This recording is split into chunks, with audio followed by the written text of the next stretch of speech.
ala Rasulillah. Allahumma sholli ala sayyidina wa maulana Muhammad ibn Abdillah wa ala alihi wa ashabihi wa mawalah.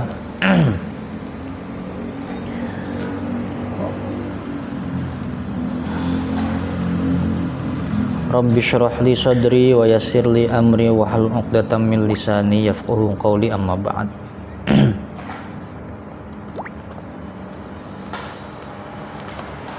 Kita akan melanjutkan pertemuan fiqhul hadarah atau fikih peradaban. Kali ini adalah pertemuan ketiga. Kita akan menjawab pertanyaan dari pertemuan sebelumnya tentang mengapa ketika di dalam ayat Al-Quran Allah banyak mengkritik manusia, ya, atau Allah tidak menafikan bahwa manusia mempunyai potensi yufsiduna fil ard wa yafsikud dima. Manusia bisa berbuat salah, manusia bisa berbuat kelalaian dan seterusnya. Tapi mengapa yang dijadikan khalifah oleh Allah Subhanahu wa taala adalah manusia yang memiliki potensi-potensi kesalahan, ya. Potensi berbuat salah dan sebagainya. Nah, kemarin kita melempar sebuah hipotesa bahwa kesalahan dan kekurangan manusia itulah yang bisa melahirkan peradaban, yang pada akhirnya akan melahirkan peradaban. Nah, jadi peradaban itu tidak lahir dari kondisi nyaman, tapi dari kondisi sulit. Nah, kondisi sulit itu biasanya dilahirkan dari entah itu kesalahan atau kekurangan atau apapun itu. Jadi justru kondisi sulit itu lahir dari ketidaksempurnaan. Nah, ketidaksempurnaan akan melahirkan kondisi sulit, dan kondisi sulit yang pada akhirnya ketika itu dihadapi dengan inovasi dan sebagainya, itulah yang akan melahirkan peradaban. Oke, nah ini kita akan bahas itu ya. Safri suka bola nggak? Suka. Apa tim favoritnya? Hah? Apa? Real Madrid. Real Madrid. Ada yang suka Chelsea di sini? Oke. Ini saya. Hah? Bayern Munchen tidak masuk hitungan. Ini kita ngomongin bola bentar ya. Ini tahu siapa ini? Ini pernah melatih Chelsea. Siapa namanya? Antonio Conte. Oke. Nah, ini judul beritanya apa ini? Kekalahan dari Arsenal bikin Conte tidak bisa tidur. Gitu ya. Jadi waktu itu Chelsea itu versus Arsenal. Terus skornya 3-0. Yang menang Arsenal, yang kalah Chelsea. Di kandangnya siapa? Chelsea. Jadi Chelsea di kandang sendiri itu kalah 3-0. Ini kalah nih, memalukan ini. Oke, kekalahan. Maka karena kalah itu di berita ini, kekalahan dari Arsenal bikin Conte tidak bisa tidur. Gitu ya. Jadi setelah kalah dari Arsenal 3-0 itu Conte nggak bisa tidur. Tetapi kekalahan dari Arsenal inilah yang melahirkan peradaban Chelsea. Kenapa? Nah, karena setelah kalah dari Arsenal itu, Conte kemudian meramu formasi baru, yaitu formasi 3 back. Formasi 3 back. Jadi kalau biasanya di Inggris itu yang dominan itu formasi 4 back sejar ya, 4-4-2, 4-3-3 dan seterusnya. Nah, Conte menerapkan formasi yang tidak umum, yaitu dia membuat formasi 3 back. Jadi formasinya itu kalau 3 back berapa berarti? 3-4-3, 3-5-2 gitu lah. Ya, rata-rata ya 3-4-3. Nah, dengan formasi 3 back inilah Chelsea pada akhirnya bisa meraih kemenangan beruntun belasan kali, dan di akhir musim Chelsea bisa memenangkan gelar juara Liga Inggris. Berawal dari apa itu ide 3 back? Berawal dari kekalahan dari Arsenal 3-0. Jadi itu artinya yang melahirkan peradaban Chelsea itu kekalahan 3-0 dari Arsenal itu. Nah, ini salah satu contoh ini ya. Oke, contoh lain. Apa ini? Ini yang terbaru. Ini apa? Dibaca Serar. PJ Ketum PBNU serahkan bantuan 1 miliar untuk korban Aceh. Ini baru nih. Berita 16 Desember. Yang ini? Gus Yahya berangkatkan tim NU Peduli ke Sumatera untuk bantu warga terdampak bencana. Kapan? 16. Nah, jadi kita tahu sekarang di NU ada dinamika internal, ada 2 kubu. Tapi berkahnya 2 kubu ini, akhirnya Aceh dapat bantuan ganda. Dari kubu PBNU yang satu dapat bantuan, dari kubu PBNU yang satunya lagi dapat bantuan. Jadi manusia itu ketika terjadi perpecahan pun melahirkan peradaban. Kayaknya kalau nggak terpecah ini nggak tahu nyumbang atau enggak. Ya nyumbang pasti. Tapi kan tidak semasif ini. Tidak seganda ini. Tapi karena ada perpecahan, yang satu nyumbang, yang satu itu manusia. Gitu ya. Nah, contoh lain misalkan kiai punya pesantren, anaknya 3. 3 anak ini berantem. Karena berantem, yang satu buat pesantren sendiri, yang satu buat. Jadi karena berantemnya anak kiai, jadi ada 3 pesantren. Coba nggak berantem, nggak ada 3 pesantren. Karena berantem jadi oke. Contoh lain ini contoh yang paling asik sebetulnya. Kekalahan Diponegoro, Pangeran Diponegoro. Ini harusnya ada dannya ya, dan politik etis Belanda. Ya. Jadi teman-teman tahu kapan perang Jawa? Perang yang dipimpin oleh Diponegoro? Hah? Tidak suka sejarah. Perangnya 1825 sampai 1830. Ingat-ingat waktu sholat maghrib pokoknya, menjelang maghrib. 1825 1830. Nah, ini disebut perang Jawa yang dipimpin oleh Pangeran Diponegoro. Singkat ceritanya, Pangeran Diponegoro kalah. Itu singkat cerita ya. Endingnya Pangeran Diponegoro kalah gitu ya. Kalah itu kira-kira lebih terasosiasikan dengan keberhasilan atau kegagalan? Hah? Enggak, kalah. Kalimat kalah itu kalau ada di kepala kita atau kita mendengar kalah itu lebih dekat dengan keberhasilan atau kegagalan? Kegagalan. Kalah itu kegagalan. Tetapi kekalahan Pangeran Diponegoro ini melahirkan peradaban. Apa peradabannya? Karena Pangeran Diponegoro kalah, waktu itu Belanda habis banyak. Kas Belanda hampir habis. Karena Belanda habis banyak, maka Belanda membuat sistem kerja paksa, kerja rodi. Ya, membuat sistem kerja rodi. Karena Belanda membuat sistem kerja rodi, Belanda dikritik oleh aktivis-aktivis seluruh dunia, bahkan oleh aktivis Belanda sendiri. Makanya kemudian muncul apa itu? Max Havelaar. Yang ditulis apa itu? Siapa? Multatuli ya. Max Havelaar yang intinya adalah mengkritik kerja paksa yang dilakukan oleh Belanda kepada pribumi. Nah, karena Belanda dikritik tentang kerja paksa, maka Ratu Wilhelmina kemudian melahirkan gagasan politik etis. Apa itu politik etis Belanda? Bahwa keberhasilan Belanda pada saat itu berkat, ada jasa orang pribumi. Karena orang pribumi lah yang dipaksa kerja, melahirkan komoditi unggulan untuk diekspor seperti cengkeh, tebu dan sebagainya. Nah, Belanda itu kaya karena kerja paksa. Kerja paksanya siapa? Pribumi. Nah, Belanda merasa nggak enak. Karena Belanda merasa nggak enak, muncullah politik etis.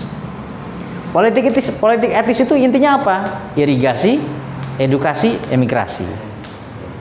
Jadi karena kebijakan politik etis inilah maka Belanda membangun irigasi banyak sekali, dan Belanda memberikan beasiswa kepada anak-anak pribumi.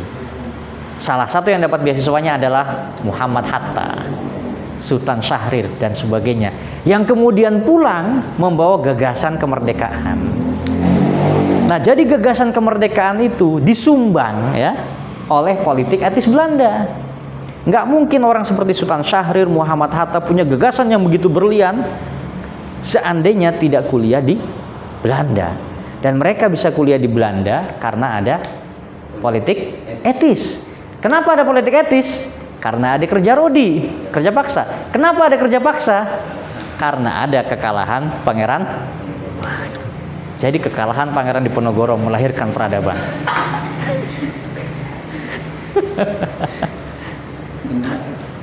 Gitu ya. Nah, itu yang perlu kita renungkan ya. Yang perlu kita renungkan bahwa kesalahan, kekalahan, kekurangan manusia itu ketika dimanage dengan baik akan melahirkan peradaban. Nah, jadi kita semua punya kekurangan ekonomi dan sebagainya. Tapi kalau itu dimanage dengan baik, kita jaga kekurangan itu, kita buat diri kita tidak nyaman, baru kita cari inovasi, pada akhirnya akan melahirkan peradaban. Nah, kalau sampai tidak melahirkan peradaban, berarti kita tidak sukses menjadi khalifah. itu saja. Kalau kekurangan kita itu tidak bisa melahirkan peradaban, berarti kita tidak sukses menjadi khalifah. Tapi kalau kekurangan kita itu bisa melahirkan peradaban, kita sukses menjadi khalifah itu ya. Nah, jadi itu satu sisi. Saya ingin sisi lain ya dari kekalahan Diponegoro. Oke. Jadi sisi lainnya, meskipun ini obrolan ya data validnya belum ada, tapi ini obrolan sepintas saya obrolan sepintas saya dengan beberapa tokoh, termasuk dengan Gus Ulil waktu itu, Kiai Haji Ulil Afsar Abdallah. Nah, kekalahan Diponegoro tentu saja ya, itu melahirkan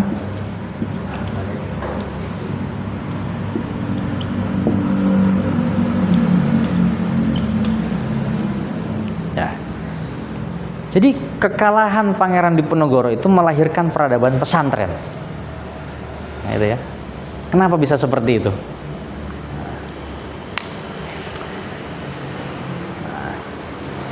Karena prajurit Pangeran Diponegoro ini rata-rata tokoh agama. Ya. Prajurit Pangeran Diponegoro itu rata-rata tokoh agama. Banyak tokoh agama, kiai-kiai bergabung dengan pasukan Pangeran Diponegoro. Kemudian Pangeran Diponegoro kalah. Nah, dan waktu itu kekuasaan di tangan Belanda. Karena kekuasaan di tangan Belanda, maka pasukan Pangeran Diponegoro yang kalah itu kemudian melarikan diri, bersembunyi di pelosok-pelosok, membangun barak-barak peradaban, membangun barak-barak perlawanan di pondok-pondok pesantren. Jadi pondok-pondok pesantren itu, mengapa pondok-pondok pesantren itu adanya di pelosok-pelosok, nggak di kota? Karena dulu sejarahnya pondok pesantren itu lahir dari prajurit Pangeran Diponegoro yang lari ke pelosok bersembunyi. Di persembunyiannya itu mereka membangun barak kaderisasi, tempat mengkader generasi-generasi yang mempunyai jiwa nasionalisme. Nah, karena itu kemudian rumah-rumah atau bekas-bekas prajurit Pangeran Diponegoro yang di pelosok-pelosok itu mempunyai satu ciri khas, di depan rumahnya atau di depan pesantrennya ada pohon sawo. Nah, itu ya. Jadi ketika di rumah atau di depan pesantrennya ada pohon sawo, itu menunjukkan bahwa dia adalah murid atau prajuritnya Pangeran Diponegoro. Termasuk di Salafiyah itu ada pohon sawo. Dulu ada pohon sawo di depan rumah Abu Ghafir, itu ada pohon sawo. Di depan rumah kakek saya dulu ada pohon sawo juga. Nah, dari kata-kata apa sawo itu? Dari kata-kata sawu sufufakum. Rapatkan barisan kalian. Nah, makanya pohonnya dikasih nama pohon sawo. Itu simbol. Nah, jadi peradaban pesantren lahir itu karena kekalahan Pangeran Diponegoro. Seandainya waktu itu menang, mungkin saja sekarang belum ada pesantren-pesantren yang hebat seperti Lirboyo, Peloso dan sebagainya. Mungkin saja loh ya. Nah, tesis ini bisa didukung dengan apa yang terjadi di tempat lain, misalkan di Aceh. Jadi di Aceh itu dayah-dayah atau pesantren-pesantren baru berkembang belakangan. Jadi zaman Syekh Abdul Rauf Singkil tidak terlalu berkembang. Kenapa? Karena di zaman Syekh Abdul Rauf Singkil, Syekh Abdul Rauf Singkil itu menguasai negara. Beliau sebagai ulamanya negara, ulamanya kerajaan. Nah, karena itu tidak ada tuntutan untuk membuat barak-barak kaderisasi di pelosok-pelosok.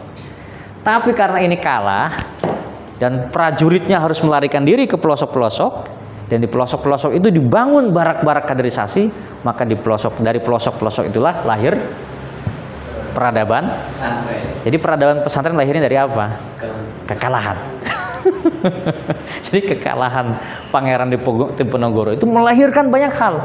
Melahirkan politik etis, melahirkan peradaban pesantren. Nah, ini nanti teman-teman silakan dikaji apakah klaim atau hipotesa ini benar atau keliru ya. Nanti dikaji dan mungkin bisa ditawarkan di pertemuan-pertemuan berikutnya. Nah, karena itu jadi paham ya? Jadi jawaban yang kemarin itu bahwa kenapa manusia dituju jadi khalifah? Karena tadi itu manusia itu dengan kekurangannya, dengan kekalahannya, dengan kegagalannya, manusia bisa memanage itu semua, justru bisa menjadi sebuah peradaban. Nah, kita sekarang membaca satu hadis ya, satu hadis untuk kita kembangkan di pertemuan berikutnya. Ini hadis riwayat Muslim ya. Hadisnya itu menarik. Ini hadis diriwayatkan oleh Abu Ayyub Al-Ansari ya, an Abi Ayyub annahu qala hina hadaratul wafatu. Abu Ayyub berkata ketika dia sedang sakit menjelang wafat, kuntu katamtu ankum syai'an. Aku dulu menyembunyikan dari kalian sesuatu. Sami'tuhu min Rasulillah sallallahu alaihi wasallam, yang aku dengar dari Rasulullah sallallahu alaihi wasallam. Sami'tu Rasulullah sallallahu alaihi wasallam yaqul. Aku mendengar Rasulullah sallallahu alaihi wasallam yaqulu, bersabda. Rasul bersabda, laula annakum tuznibun, seandainya kalian tidak berdosa, tidak melakukan kesalahan. Ini kata Nabi nih. Jadi Nabi bilang, seandainya kalian tidak melakukan kesalahan, seandainya kalian tidak berdosa, la khalaqallahu khalqan, Allah akan menciptakan makhluk yang baru yang menggantikan kalian, yuznibun, yang makhluk itu berdosa. Kenapa? Yaghfiru lahum, kemudian dia berdosa, bertaubat, dan Allah mengampuni dosa mereka. Bahkan di dalam redaksi lain Nabi itu sampai bersumpah, walladzi nafsi biyadih, demi Allah ya. Demi Allah, jika kalian tidak berdosa, maka kalian akan dimusnahkan oleh Allah. Allah akan ganti dengan makhluk yang baru, yang makhluk baru itu berdosa, kemudian bertaubat, dan Allah mengampuni mereka. Nah, itu artinya kalau kita baca sepintas hadis ini, yang membuat peradaban ini terus bergerak dan ada sampai saat ini karena apa? Karena dosa. Gitu kan? Ini menarik ini. Ya, kita baca Kita baca syarah hadisnya ya. Menarik ini. Ya, kita baca syarah hadisnya biar ini syarah Al-Qadhi Iyad. Saya ambil dari kitab Ikmalul Mu'lim bi Fawaidi Muslim. Ya, syarah dari Qadhi Iyad. Beliau bilang begini, Qadhi Iyad bilang, wa qawlu Abi Ayyub fi hadzal hadithi hina hadar Rasul wafatu katamtu ankum ilman aw syai'an sami'tuhu min Rasulullah sallallahu alaihi wasallam laula annakum tudnibun la khalaqallahu khalqan yudnibun sampai akhir. Hadza min fadlillahil azim wa karamihil jasim wa katamahu makhafatal ittikal wa ghalabatir raja wal amani wa ta'tilil amal thumma khafal haraj bikitmanihi jumlatan qabla mautihi fa amba bihi liyazula anhul haraju ma'a ma fihi li nafsihi minar raja'i 'inda huduri mautihi. Jadi kata Qadhi Iyad, kenapa Abu Ayyub menyembunyikan hadis ini? Kan gitu ya. Kan Abu Ayyub bilang, ini kan Abu Ayyub sudah mendengar lama dari Nabi nih hadis, kalau kalian tidak berdosa, Allah akan ganti kalian dengan makhluk baru yang makhluk baru tersebut berdosa. Sehingga dia bertobat kepada Allah Subhanahu wa taala, kemudian Allah Subhanahu wa taala mengampuni taubatnya. Nah, pertanyaannya kenapa Abu Ayyub menyembunyikan hadis ini? Ya, selama beliau hidup, kenapa Abu Ayyub tidak menyampaikan hadis ini? Kenapa Abu Ayyub baru menyampaikan hadisnya ketika menjelang wafat? Kata Qadhi Iyad, makhafatal ittikal wa ghalabatir raja'i wal amani wa ta'til amal. Abu Ayyub takut kalau hadis ini didengar oleh Safri, oleh Kadir, ini orang-orang ngentengin, orang-orang menganggap remeh amal. Oh, tenang saja, justru karena kita berdosa Allah itu masih begitu kan. Makanya Abu Ayyub ini ragu-ragu, ini hadis mau saya sampaikan atau tidak. Kalau saya sampaikan takut orang-orang tambah malas beribadah. Tapi di akhir hidupnya ya, summa khafal haraju bikitmanihi jumlatan. Abu Ayyub takut menyimpan ini, ilmu ini harus saya sampaikan. Jadi Abu Ayyub takut beliau mati dalam keadaan menyembunyikan ilmu. Makanya Abu Ayyub menyampaikan ini qabla mauti, sebelum wafatnya Abu Ayyub. Fa amba bihi liyazula anil haraj. Abu Ayyub menyampaikannya untuk menghilangkan haraj, menghilangkan kesulitan dari dirinya. Abu Ayyub takut kan menyembunyikan ilmu. Ma'ama fihi li nafsihi minar raja'i inda huduri mauti. Nah, apa yang disampaikan oleh apa yang disampaikan oleh Qadhi Iyad?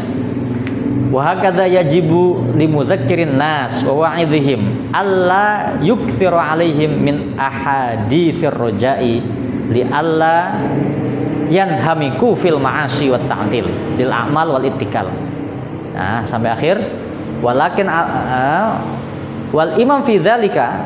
Nah, sampai akhir wastahabbu, sampai akhir. Oh, ini enggak ada di sini. Oh, nanti di syarah hikam ya. Di sini enggak ada. Di sini hanya menjelaskan bahwa ya memang kiai atau ustadz itu jangan terlalu banyak ngasih hadis-hadis seperti ini sama sembarangan orang katanya. Jadi nanti malah mereka tambah semangat berdosa mereka. Oh, ternyata kita orang pedosa ini melahirkan peradaban. Oh, repot juga kan? Ini memang dilema. Para ulama tuh dilema. Tapi tidak disampaikan. Ini ilmu. Ya, kalau kita tidak menyampaikannya, ini ilmu. Nah, ini hadis ya. Kita baca sekarang petikan dari Hikam Ibnu Athaillah As-Sakandari. Ya. Ibnu Athaillah mengatakan begini.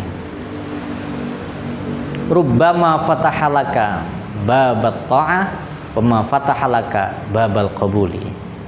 Terkadang Allah membukakan pintu taat kepada kalian. Wa ma fatahalaka babal qabul, tapi Allah tidak membukakan pintu qabul, diterimanya doa. Jadi terkadang kita begitu ya, terkadang kita ditakdir oleh Allah dimudahkan beribadah, tapi doa-doa kita nggak dikabulkan. Tapi yang paling menarik yang kedua, frasa kedua.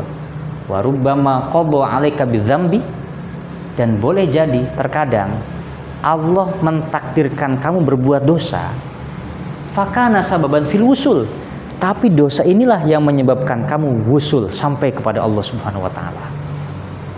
Gitu ya. Jadi ada beberapa kasus orang itu cepat jadi wali bukan karena ibadahnya, tapi karena dosanya.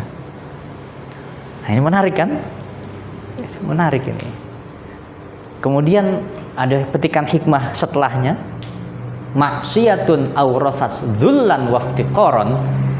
Kemaksiatan, kesalahan yang melahirkan rasa hina dan melahirkan iftiqor. Iftiqor itu artinya butuh kepada Allah. Tapi dalam arti yang lebih luas, melahirkan rasa haus akan haus akan prestasi dan sebagainya. Jadi kemaksiatan, kesalahan yang melahirkan rasa hina, melahirkan ketidaknyamanan dan membuat kita ingin berprestasi, khairun lebih baik min ta'atin daripada sebuah ketaatan, aurosat izzan wastikbaron, yang ketaatan tersebut melahirkan rasa sombong dan rasa besar diri. Nah, jadi kesalahan dan kebaikan itu memang punya dua sisi. Ya, kebaikan tentu baik ya. Taat tentu baik. Tidak ada yang mengatakan taat itu tidak baik. Tapi ada kalanya taat itu aurosat izzan wastikbaron. Ada kalanya taat itu melahirkan kesombongan, merasa besar diri. Begitupun sebaliknya, kesalahan, kekurangan, dosa, ya itu memang tidak bagus. Tapi terkadang dia memiliki sisi yang baik, sisi positif.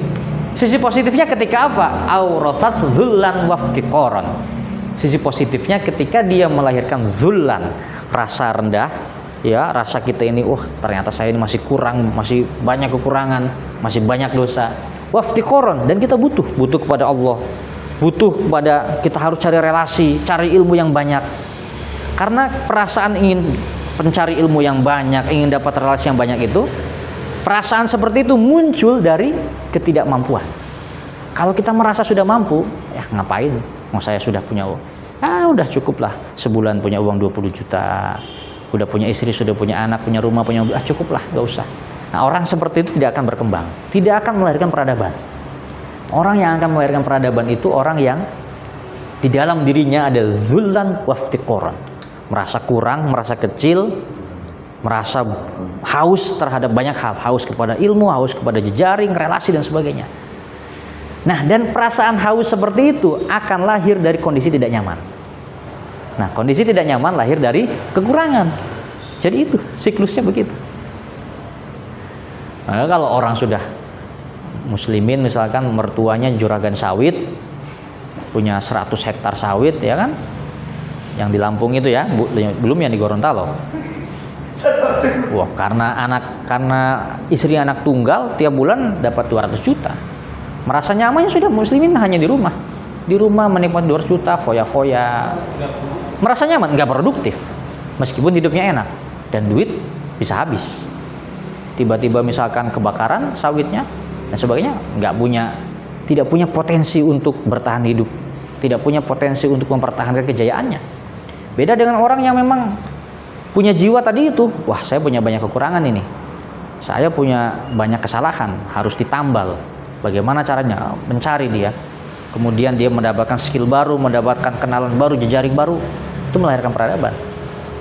Nah, ini maksiatun aurathas dzullan waftiqaron khairum min ta'atin aurathas izzan wastikbaron. Nah, yang menarik, Syekh Ar-Randi di dalam Syarah Hikam mengatakan begini. Wala syakka anna dzulla wal iftiqara min awsafil ubudiyah. Ya. Fattahaqququ bihima muqtadin lil wusul ila hadratir rabbi, ya. Wal izza wal istikbara min awsafir rububiyah, fattahaqquq bihima muqtadin lil khidlan wa adamil qabuli. Jadi, mengapa di satu sisi ya merasa hina, ya dosa ya, mengapa di satu sisi dosa itu, dosa, kesalahan ada tetap ada nilai positifnya? Mengapa? Karena dia tadi itu, ketika dia melahirkan rasa hina, melahirkan kita butuh kepada Allah, rasa bersalah, penyesalan, la syakka anna dzulla wal iftiqar, tidak diragukan bahwa zul, rasa rendah diri, iftiqor, penyesalan, butuh kepada Allah. Dan tadi itu ya, dalam konteks yang lebih luas, butuh kepada ilmu, kepada skill baru, jejaring. Itu semua min ausofil ubudiyah. Itu semua merupakan sifat-sifat kehambaan. Jadi kita ini kan tugas utama kita kan menyembah Allah. Nah, ciri karakter penyembah itu seperti apa karakternya? Karakter orang yang mengabdi itu seperti apa? Zul wal iftiqor. Karakter utama dari penyembahan kepada Allah itu adalah merasa rendah hati, merasa rendah diri, merasa tidak punya apa-apa ya, dan merasa butuh ya pertolongan Allah, butuh relasi, butuh jejaring, butuh kolaborasi ya. Nah, itu merupakan ausofil ubudiyah. Nah, fattahaqquk bihima, ketika kita atau seorang manusia memastikan keduanya itu ada, ketika kita memastikan perasaan itu ada dalam diri kita, muqtadin lil wusul ila hadratir rabbi, itu semua akan mengantarkan kita untuk sampai dekat dengan Allah Subhanahu wa ta'ala. Itu artinya sampai kepada kesuksesan dalam arti yang lebih luas. Nah, sebaliknya wal izza ini diatofkan ke dzulla kan?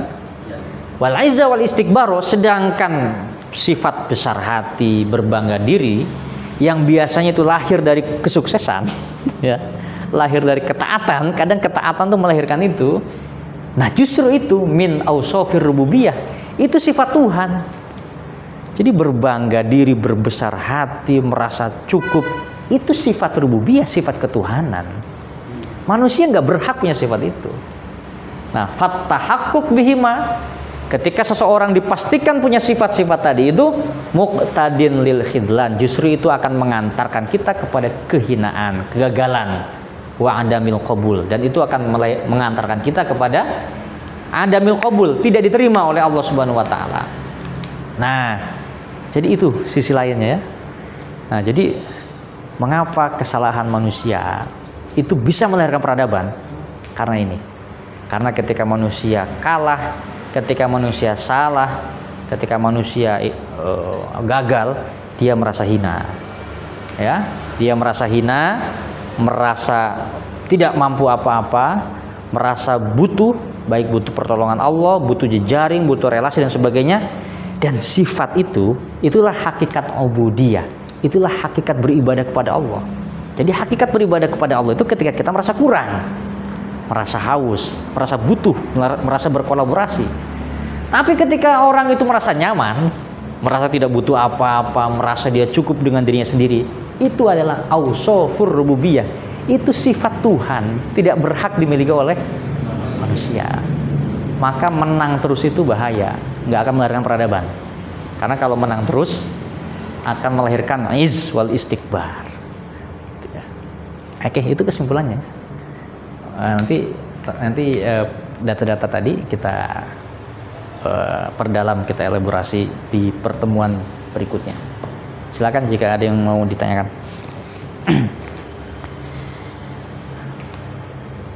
Oke, jadi paham ya? Nah, jadi kita ambil beberapa contoh kekalahan Chelsea dari Arsenal melahirkan peradaban bagi Chelsea. Ya, karena dari ketika Chelsea kalah dari Arsenal 3-0, melahirkan ide dari Antonio Conte untuk membuat formasi dengan 3 back, dan itu melahirkan peradaban. Ya, Kisruh PBNU saat ini melahirkan peradaban. Apa? Sumbangan untuk Sumatera double. Dari kubu satu ada sumbangan, dari kubu satunya juga ada sumbangan. Nah, itu. Kekalahan Pangeran Diponegoro melahirkan peradaban. Apa itu? Politik etis. Ya, karena setelah kalah dari Diponegoro, Belanda menerapkan kerja paksa, kerja rodi, dikritik oleh banyak aktivis sampai lahir buku Max Havelaar salah satunya. Kemudian gara-gara kritik itu, Ratu Wilhelmina menetapkan kebijakan politik etis yang fokus di dalam 3 hal, irigasi, edukasi, dan imigrasi. Yang ini kemudian akhirnya melahirkan peradaban Indonesia. Ya, punya peran besar dalam fondasi peradaban Indonesia. Di sisi lain, kekalahan Pangeran Diponegoro juga melahirkan peradaban pesantren. Karena tadi itu ya, prajurit-prajurit Pangeran Diponegoro akhirnya lari ke pelosok-pelosok, membuat barak-barak kaderisasi di sana. Nah, barak-barak kaderisasi itulah yang kemudian melahirkan pesantren-pesantren. Ya. Oke, ini ada hadisnya. Bahkan kata hadisnya, laula annakum tuznibun la khalaqallahu khalqan yuznibun wa yaghfir lahum. Dan ini hadis sahih Muslim.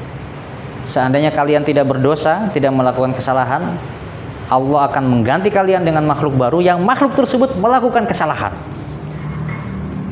Dan dia bertaubat dan kemudian Allah mengampuninya. Nah, ini menarik ini. Ini hadis ini kalau didiskusikan lebih lanjut menarik ya. Ini banyak sisi yang bisa dipotret. Pertama, kenapa seperti ini? Karena sifat ghufronnya Allah, sifat mengampuni Allah itu tidak boleh nganggur. Jadi kalau nggak ada yang berdosa, sifat maha pengampun Allah itu nganggur. Masa sifatnya Allah nganggur? Oke, nanti kita lanjutlah. Kemudian Ibnu Athaillah juga mengatakan, wa rubbama qadha 'alaika bidzambi fakana sababan lil wusul. Jadi sekali lagi ini bukan berarti ajakan kita untuk berdosa atau melakukan kesalahan, tidak seperti itu ya.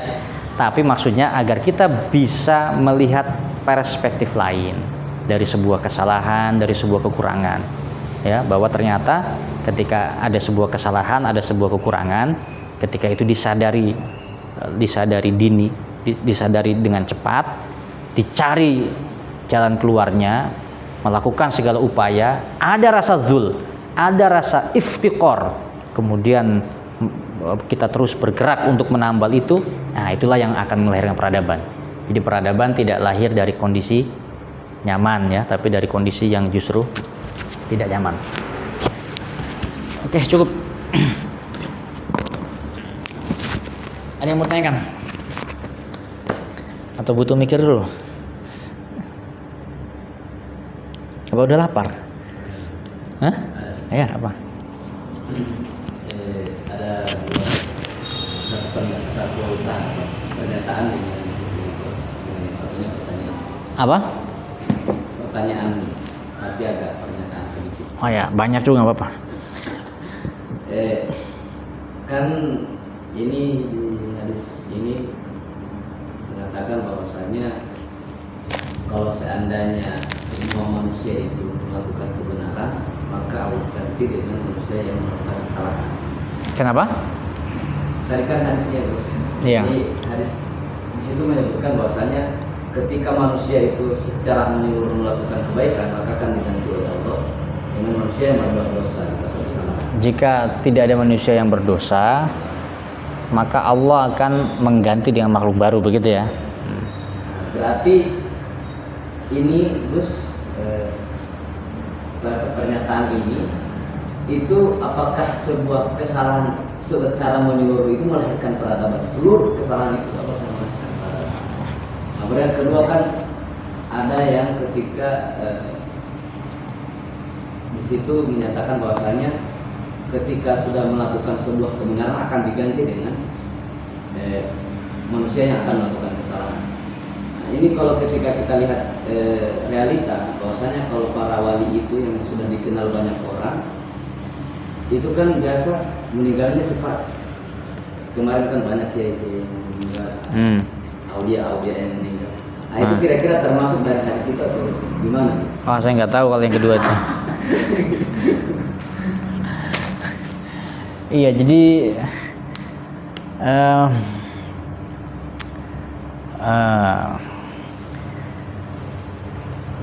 tentu kita tidak bisa mengeneralisir, semua peradaban itu lahir dari kesalahan, ya, karena harus ada istiqro, ya, harus ada penelitian ya untuk mencapai kesimpulan itu. Kita hanya mengamati saja, ya, dari beberapa data, lalu kemudian beberapa makalah atau ungkapan-ungkapan, termasuk dari hadis-hadis, ya, termasuk dari Al-Quran juga ya, dari Al-Quran. Tadi itu kemarin kita bahas bahwa banyak ayat Al-Quran yang mendeskripsikan manusia itu seperti apa, ada ayat-ayat yang memuji manusia, ya, memuji manusia. Ada ayat yang memuji manusia seperti laqad khalaqnal insana fi ahsani taqwim wa laqad karramna bani adam. Itu kan ayat yang memuji eksistensi manusia. Tapi lebih banyak ayat yang menerangkan kekurangan manusia. Seperti innal insana khuliqa halu'a idza massahu syarru jazua wa idza massahu khairu manu'a. Banyak. Termasuk yang paling nampak terlihat itu adalah Al-Baqarah ayat 30 yang kita bahas di pertemuan sebelumnya. Ya, ketika malaikat dalam tanda petik protes kepada Allah, bertanya kepada Allah, ataj'alu fiha ma yufsidu fiha wa yasfiku dima wa nahnu nusabbihu bihamdika wa nuqaddisu lak. Ya Allah, apakah engkau akan menjadikan manusia sebagai khalifah padahal manusia ini punya kekurangan, ya kan? Apa kekurangan manusia yang paling mencolok di mata malaikat? Kekurangan yang paling mencolok itu adalah manusia itu berpotensi besar merusak bumi dan melakukan pertumpahan darah. Ya. Kalau kita baca atau kita teliti jawaban dari Allah Subhanahu wa taala, Allah tidak membantah. Ya. Jadi Allah tidak mengatakan, enggak, manusia enggak seperti itu, enggak. Tapi Allah hanya menjawab dengan sederhana, inni a'lamu ma la ta'lamun. Aku mengetahui apa yang kalian tidak ketahui. Jadi itu artinya Allah ini tafsiran asal-asalannya lah ya. Allah seakan-akan bilang begini, iya manusia memang punya kekurangan, tapi meskipun begitu tetap saya jadikan dia khalifah. Karena ada hikmah, ya, ada hikmah saya menjadikan manusia sebagai khalifah itu, ada hikmah yang tidak malaikat ketahui, yang saya ketahui, yang aku ketahui. Allah bilang gitu kan. Nah jadi itu artinya kesimpulan saya, malaikat yang sempurna, ya, malaikatnya sempurna kan, tidak berbuat salah, hanya beribadah kepada Allah, tidak menentang Allah. Malaikat yang sempurna itu tidak dijadikan khalifah oleh Allah, tapi manusia yang penuh kekurangan dijadikan khalifah oleh Allah. Tugas utama khalifah itu apa? Peradaban, menciptakan peradaban. Nah, ketika Allah memilih manusia yang penuh kekurangan sebagai khalifah yang bertugas menciptakan peradaban, berarti ada sumbangsih dari kesalahan manusia di dalam terciptanya peradaban. Begitu. Nah, kemudian kita coba menggali sejauh mana itu, ya, sejauh mana klaim itu bisa dipertahankan. Kita tadi itu misalkan, tadi itu bahwa kekalahan, kesalahan dan sebagainya pada akhirnya memang melahirkan banyak peradaban. Contoh lain misalkan, di Spanyol itu pernah ada pemerintahan Islam, kerajaan Islam, Andalusia, ya, Andalus. Nah, Andalus itu lahir dari apa? Dari kekalahan. Ya kan? Dinasti Umayyah digulingkan oleh Abbasiyah. Waktu itu Pangeran Abdurrahman Ad-Dakhil lari ke Andalus.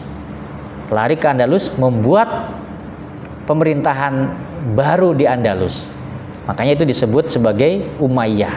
Umayyah yang ada di Eropa. Nah, jadi waktu itu Islam mempunyai dua kerajaan, ya, dua dinasti. Dinasti Abbasiyah yang ada di timur, pusatnya ada di Baghdad. Dinasti Umayyah ada di Eropa, ada di Spanyol. Nah, kira-kira kalau Umayyah nggak kalah, kira-kira buat kerajaan di Andalus nggak? Kayaknya nggak. Jadi takdir kekalahan dinasti Umayyah itu tetap ada sisi positifnya, yaitu lahirnya peradaban Islam di Andalusia. Itu banyak ya. Dan teman-teman silakan diteliti saja. Kekalahan Jepang di Perang Dunia Kedua melahirkan peradaban. Peradaban, ya, Indonesia merdeka. Kayaknya kalau Jepang nggak kalah itu nggak tahu. Di sisi lain karena Jepang kalah, kemudian Jepang berusaha ingin menguasai dunia dengan cara lain, dengan cara teknologi. Ya, jadi kekalahan Jepang itu melahirkan teknologi. Nah, kenapa Amerika punya inisiatif membuat bom atom? Karena waktu itu Amerika diserang oleh pasukan berani matinya Jepang kan, kemudian Amerika ingin menaklukkan Jepang, lahirlah bom atom. Nah, jadi sebetulnya kesalahan itu banyak melahirkan peradaban. Nah, itu sisi lainnya ya, sisi lain dari kekurangan, kesalahan dan sebagainya. Jadi kalau itu di manage, nah apakah kesalahan, apakah kekurangan semuanya akan melahirkan peradaban? Enggak semuanya. Ya banyak juga orang kalah, ya kalah terus. Enggak semuanya, tentu saja tidak semuanya.